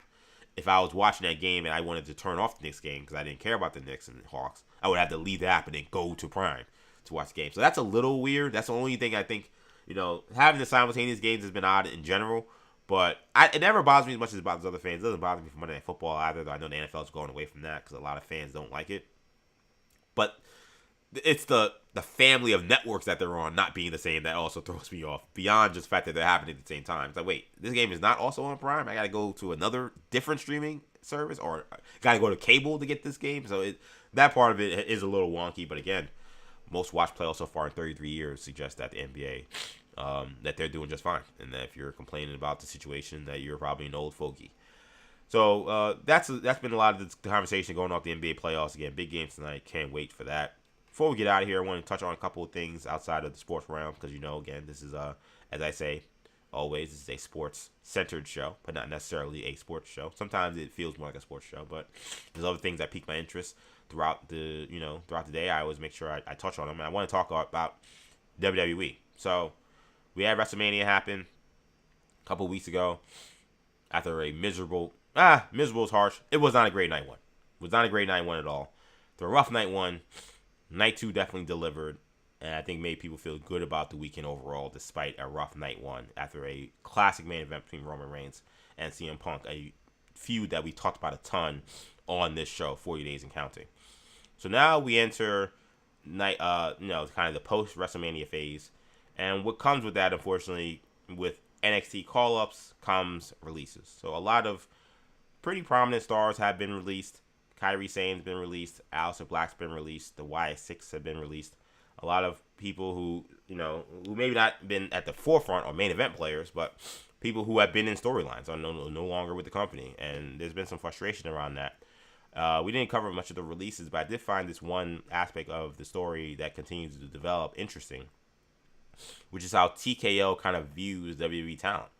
And this was some commentary from Mike Johnson, who said that now he kind of couches it. He couches it as a story that's being told to him, so it's not like it's his first-hand stuff. That's why I put rumor. If you're watching the show in the lower third, but the idea that TKO is not necessarily a fan of the supernatural elements of WWE and the supernatural characters in WWE and the quote-unquote darker characters, and that could have had an impact on the kind of talents that were being released. I will have a huge caveat with saying Kairi Sane I don't consider a dark talent. There are plenty of Apollo Crews, there are plenty of people I don't consider, these are dark characters, so to speak, so therefore they have to be released. But there were several characters who did fit into that mold, and characters who were part of the show, definitely a part of SmackDown. When we talk about the Wyatt6 and Aleister Black and Zelina Vega. So here was the quote, and I'll show you it from Mike Johnson, and I'll let you guys read this for yourselves. So this was pulled out of from Wrestling Purist. Said Mike Johnson. I don't know if there's a pattern, but I can tell you that there's been a story bouncing around among talents that someone in TKO realm isn't a fan of the darker characters, and that's been the blame placed on why the Wyatt6, Aleister Black, and Zelina Vega, etc. were all cut. One person even suggested to me that The Undertaker being the American badass and not the dead man in appearances is proof of that outlook. I have no way to prove that is correct, but the story has made the rounds this past week among numerous people spoken with. Whether that's something to it or just assumption, I can't verify at this juncture. I guess we'll see if WWE leans back into supernatural and dark characters again. Again, that's Mike Johnson from PW Insider. I think the Undertaker aspect is interesting because if you pay attention, so what he's talking about there, the Undertaker, he is, even though he's retired, he's still been in the orbit of WWE. You know, he made an appearance, obviously, in the main event of WrestleMania 40. He's kind of been which has been a really, I think, neat element to his character. He's been like the guy for the Pro Football Hall of Fame that goes and tells people that they're inducted to the Pro Football Hall of Fame, who like visits the house and like the gold jacket and, you know, announces it. Or, you know, what they've been doing is actually sending former Hall of Famers to do it. Like, The Undertaker has been the guy that's been telling people that they're being inducted into the Hall of Fame, which is really neat. And right now he actually works for the company in that he is I believe the head booker for AAA, which is their Mexican promotion that they bought last year. So Undertaker's been around, but if you've noticed, again, he's been not coming out in the long trench coat and the black hat and to the classic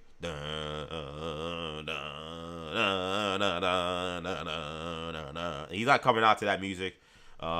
He's coming out in the look. He's coming out, you know, in terms of the American Badass with the motorcycle, maybe hat backwards, bandana, biker, you know, gloves, and this isn't the dead man that really was kind of the last parts of his career for probably about the last 16 years, right? From when he become the American Badass? 2000? Well, no, we leave the American Badass. That was like 2005, I would say. So around like 2005 to like whenever he retired. What was that? 2020. For 15 years, he had been the dead man version of the Undertaker, and it only was that last WrestleMania where he became what he called the Holy Trinity of Mark Calloway, the Dead Man, and American Badass. We've kind of seen that character since. Like, we haven't really seen him return to the Dead Man at all. So this is, you know, word from Mike Johnson saying that is on purpose, potentially. I don't know if that's true. Like, I kind of got the impression that the Undertaker, once he retired, was kind of putting away the Dead Man character.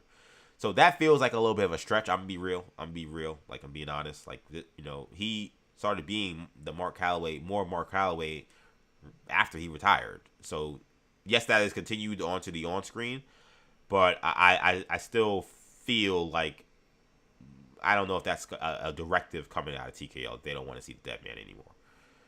The idea that, though, supernatural characters is something that they don't like is something that I definitely could see, simply because I think TKO's presence in the creative cannot be, I think, understated. I think that they're very involved. Triple H has signed an extension to remain the head of creative. That was reported this past week.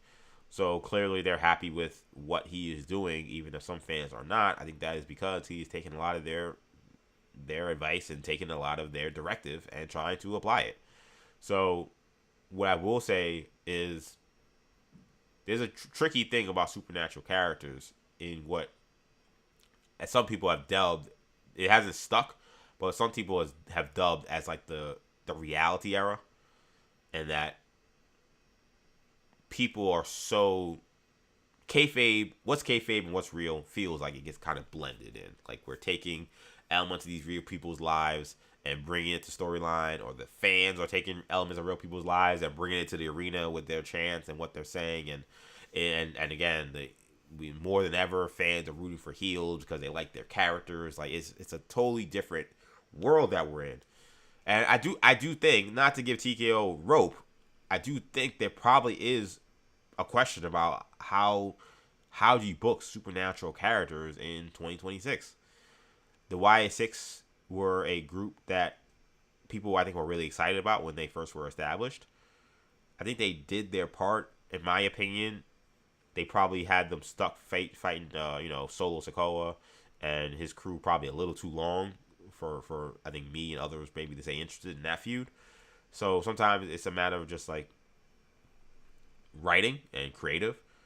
But the reality, we have supernatural characters, and you're talking about trying to book them. You can't have them win every single match. You can't have them have every single title. So how do you book them when the rest of your roster is not supernatural, but you have other people who are priorities, right? Like, this is an issue that they had with Bray Wyatt, is how do you book someone like The Fiend, who you've booked as this, like, unstoppable monster, this version of Bray Wyatt that can't be killed, but then, Roman Reigns comes back. What are you going to do? Is Roman Reigns also going to succumb to The Fiend and then, like, So he loses to the Fiend, but I mean, he beats the Fiend. But what does that mean for the Fiend now? Like the Fiend was destroying your entire roster for all these years, and now he sees Roman Reigns, he loses, and that takes a little bit of the shine off. And I just think it does box you into a corner a little bit. It just seemed like because people were willing to suspend disbelief a lot easier when the Undertaker debuted, that they were able to right around some of those issues with the Undertaker, right around some of those issues with Kane, and the other supernatural characters that were able to develop and work. It's just a lot harder now. It's still unfortunate though, like whether it's true or not, and whether I even agree with that notion that it is hard to book him. I just think it stifles your creative ideas if you don't actually allow for supernatural elements to come up, because I do think that maybe something like the Fiend only works for a year or two, maybe something to YS6 only works for a year or two. But that doesn't mean that like they don't have a place. Someone like Aleister Black doesn't have a place on your roster, or doesn't have a place to make an impact, make some money, sell merch, like all those different things that these people will care about. Feels like maybe you're stifling creative a little bit when you just say we're not on darker characters, supernatural characters. We don't want that. This is a reality world. This is a reality business, and at the end of the day, we're in a situation where we need to be considering being where the fans are, which is they take everything super seriously. The fans also, I don't curse much on the show, but I'll curse here. Fans also just like cool shit. like they also like cool shit. That like the presentation of the Y6, the presentation of Uncle Howdy, like that stuff like worked. Like so, and it brought them buzz. It brought them attention.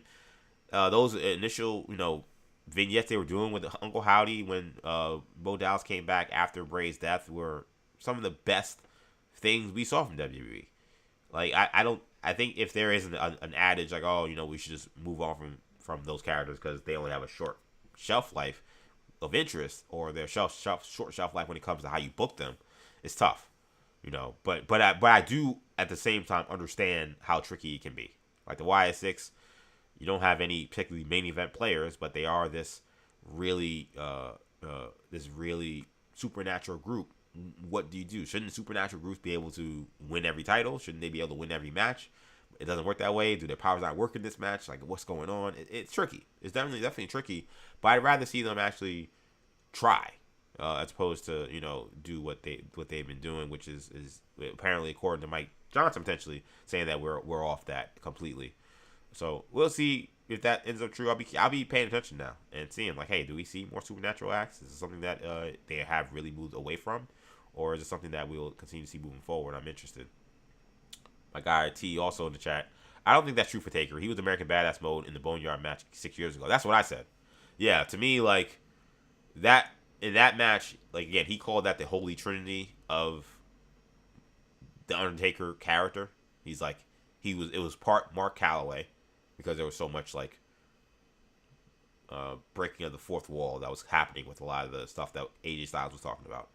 So it was like part Mark Calloway, part American Badass, just the look, the motorcycle, all the stuff, and it was part Dead Man, where again it looks like he's gonna lose, he's out, and then also he rises from the ashes like the Undertaker, right? So, and then, by the way, maybe the most underrated main event of WrestleMania ever.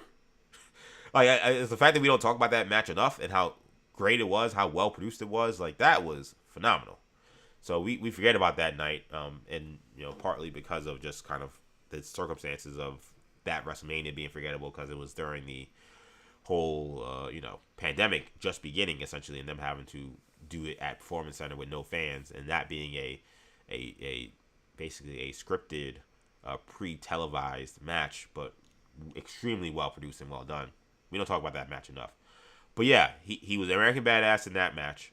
I mean, a lot of his influences were American Badass. And again, I would say that he's been basically that guy since. And that's well before TKO came into the picture.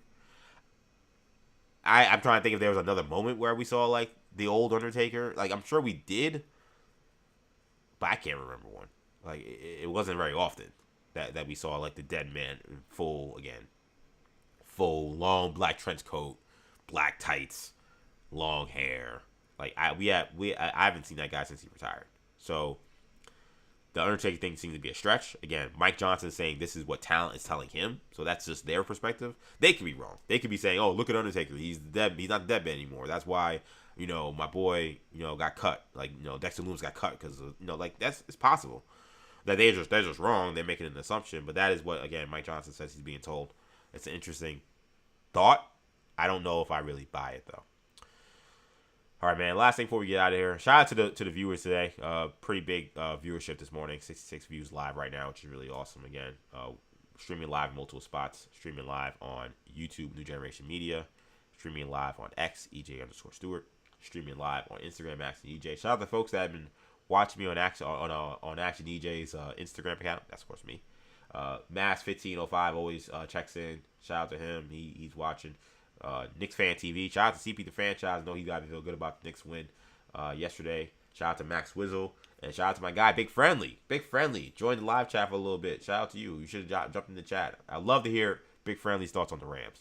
I'm mad he wasn't in my chat when I did the post-draft show on Friday morning because we talked plenty about Ty Simpson and the conversation about how invested actually is the folks over at the Rams and at least the coaching staff in Ty Simpson. A lot of damage control has been done by Sean McVay to make people say, no, trust me, guys, I really do like Ty Simpson.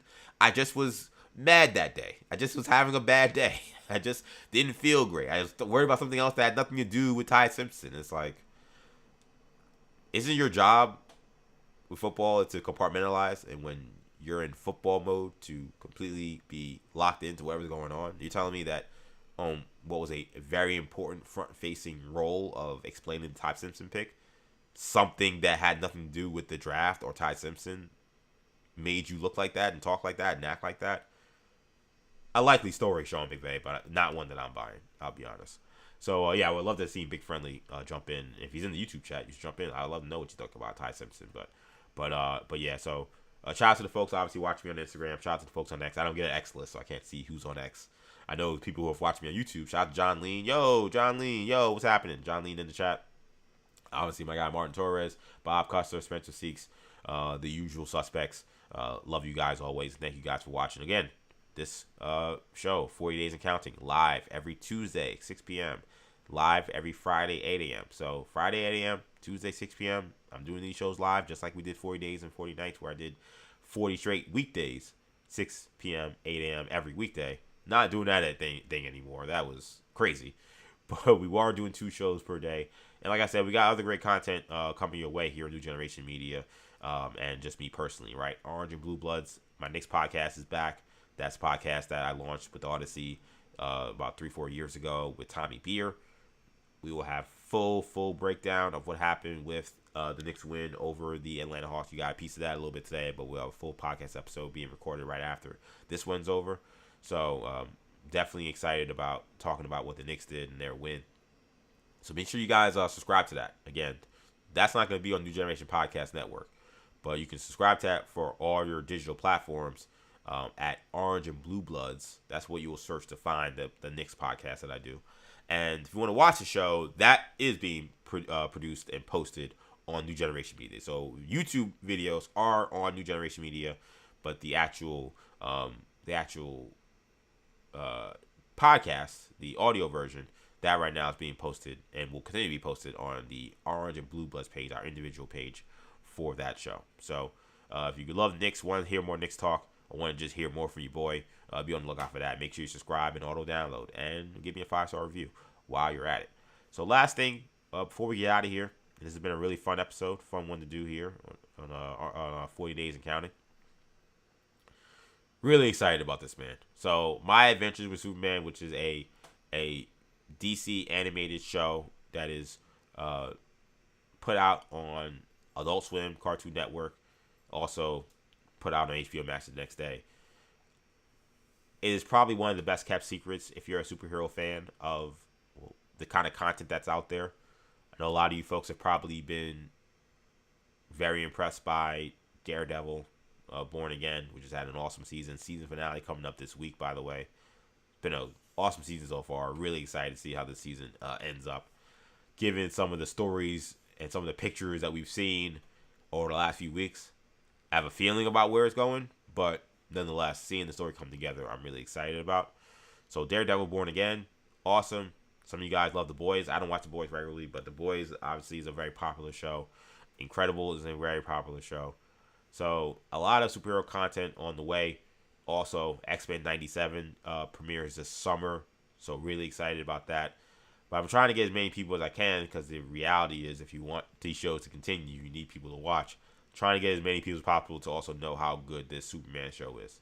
So this show, My Adventures with Superman, it's a show basically that establishes and starts with Superman kind of in his first years or so as Superman. And a lot of it is him still trying to learn a lot about his origin while also learning how to be a hero. This is where he meets Lois Lane, where he meets Jimmy Olsen, and they establish that bond that trio have, and his romance with Lois Lane. This has been an awesome show. It's 2 seasons in. We've had various different storylines that have involved last season with Brainiac being a big part, Kara, Supergirl, also being a big part of it. Season 1, we had introduction with Lex Luthor.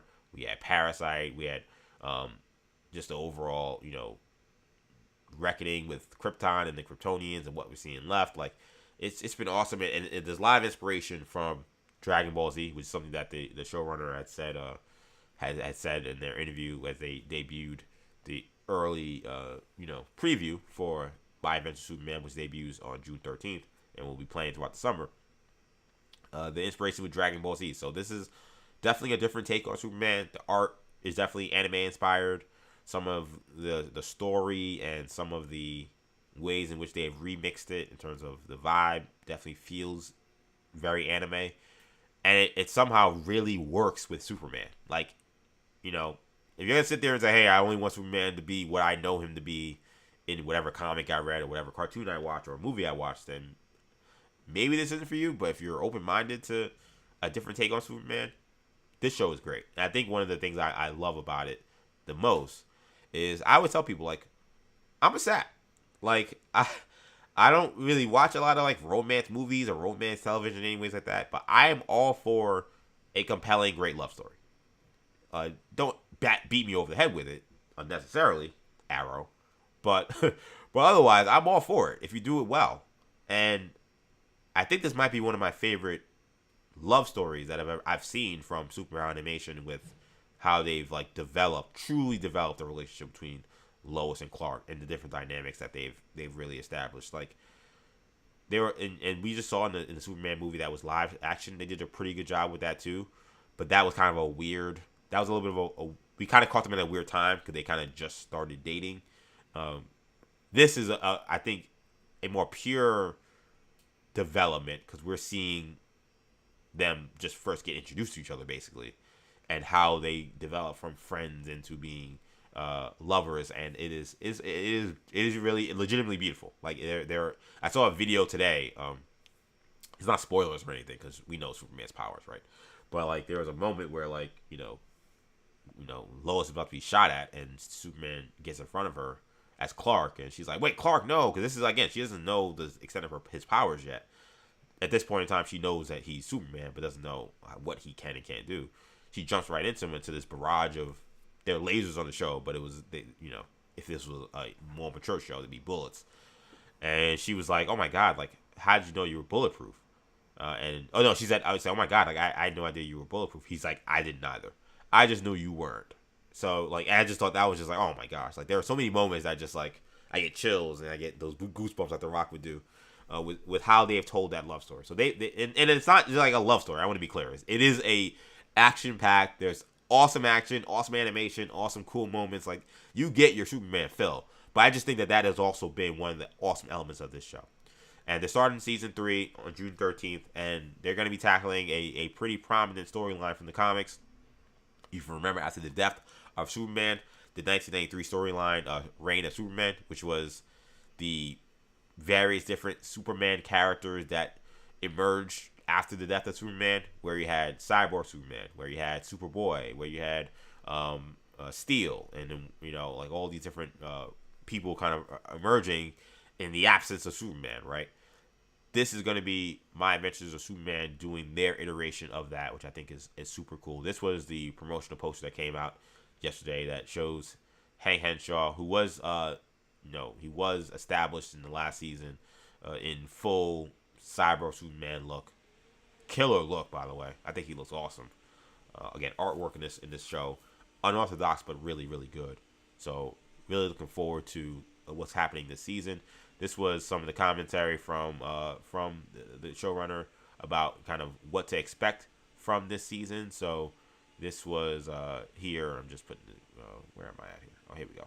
Close this. So here's what you'll have here in terms of this season. Again, this is from the showrunner of the show, who first name is Jake, but the last name is escaping me for a second. So I'm trying to scroll up here to see Jake Wyatt. So, apology, Jake Wyatt.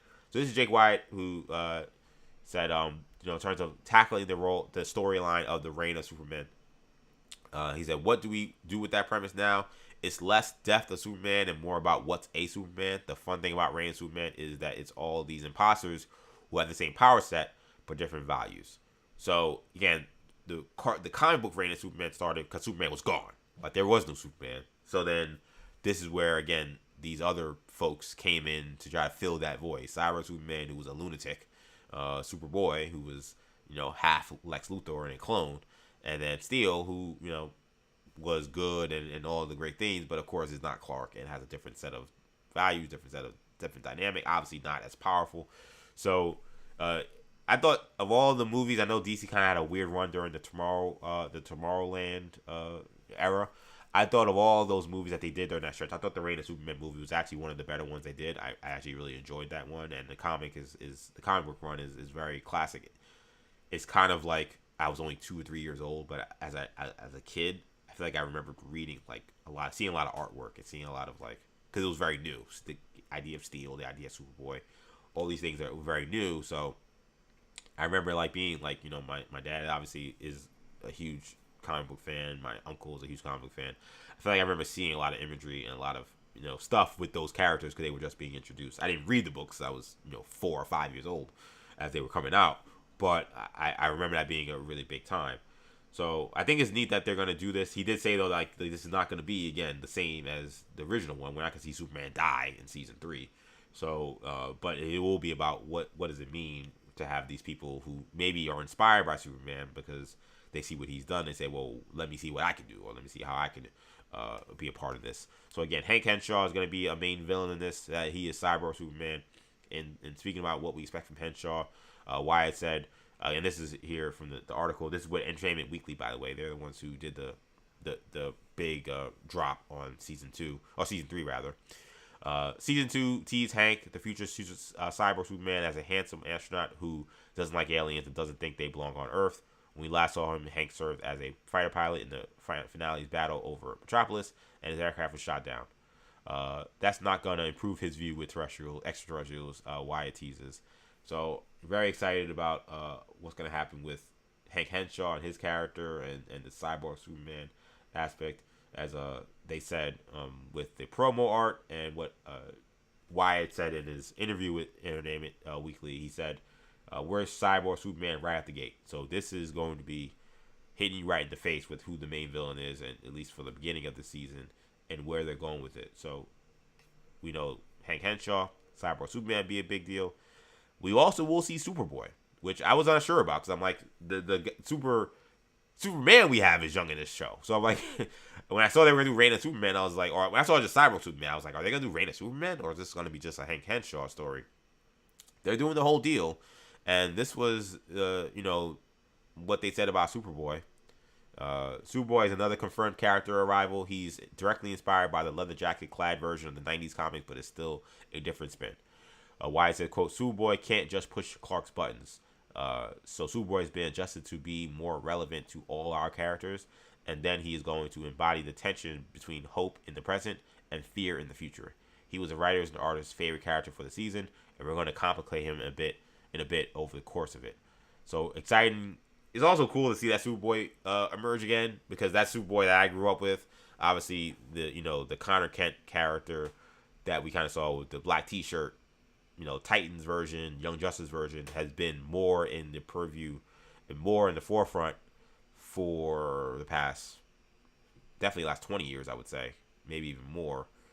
So this version of Superboy, again, with the original one, with the the sunglasses, kind of, for lack of a better term, again, second curse of the day, kind of douchey haircut, and the attitude, like that one, we haven't seen in a little while.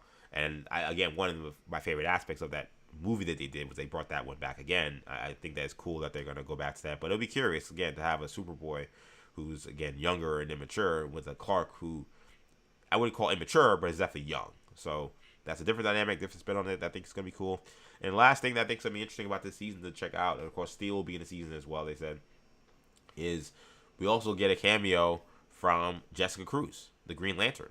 So this same creative team that is doing My Adventures with Superman is also doing a Green Lantern show. That show is in pre-production and waiting to be picked up, but they're sending out stuff for animation apparently to get this thing done.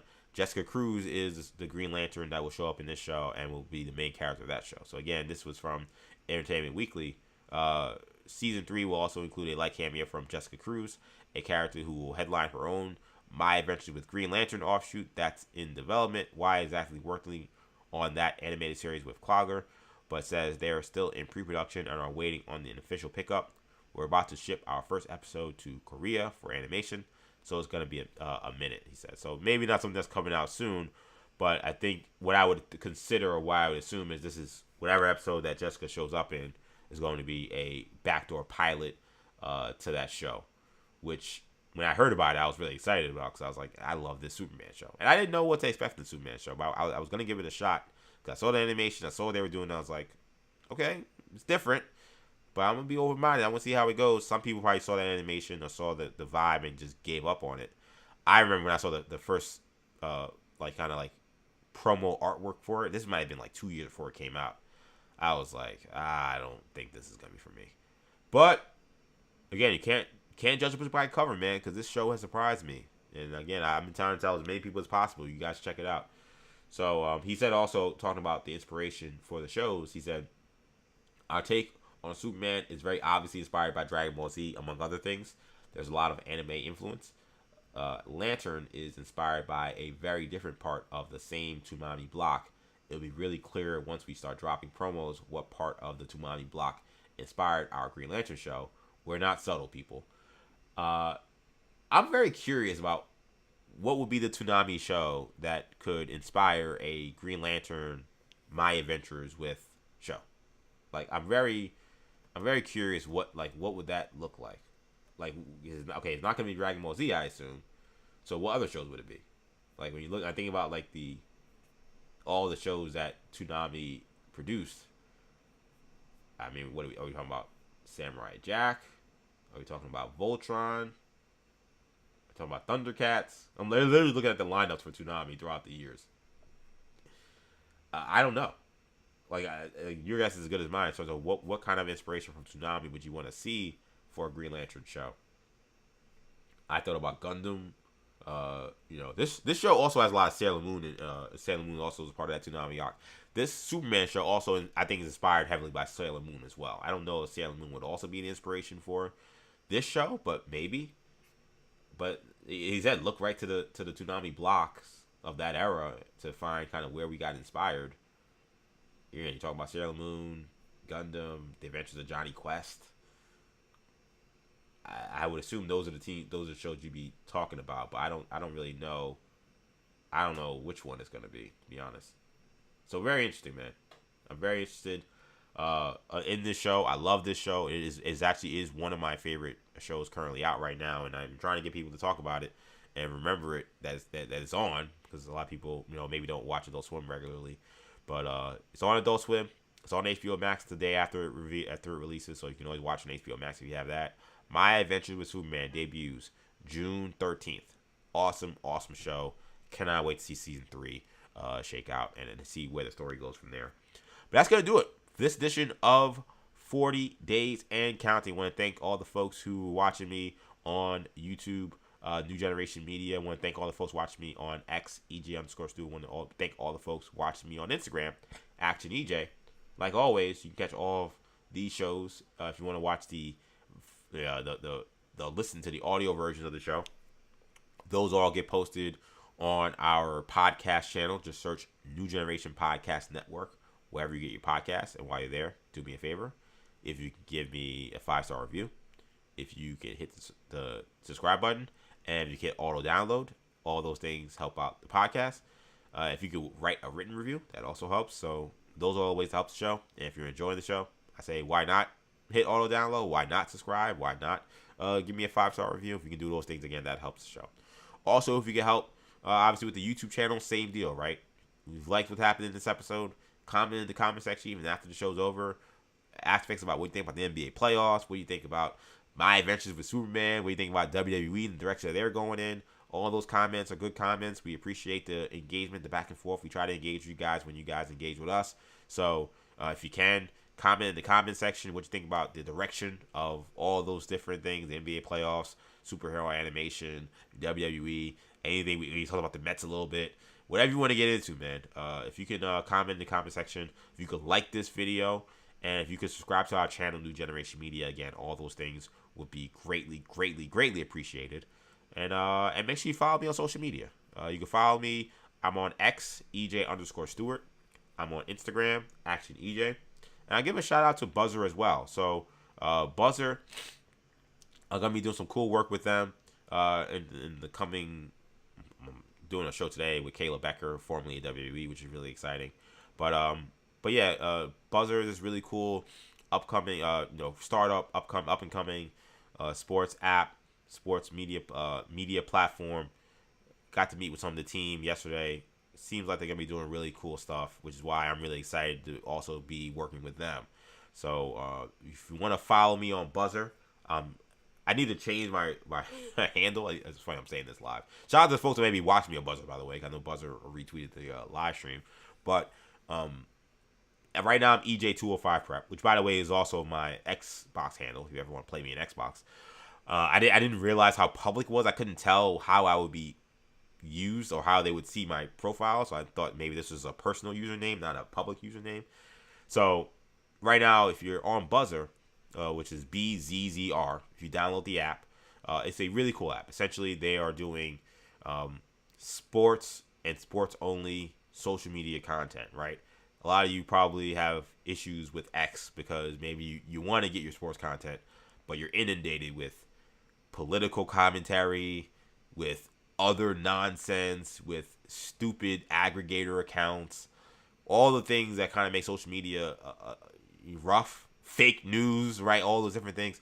This app's really cool. It verifies everybody that's on there. It verifies the creators on there. So I know right now on X you get a blue check just by paying for, Twitter Premium, whatever they call it, X Premium. This, it's like old school Twitter. It says that they verify who you are. They verify who the creators are.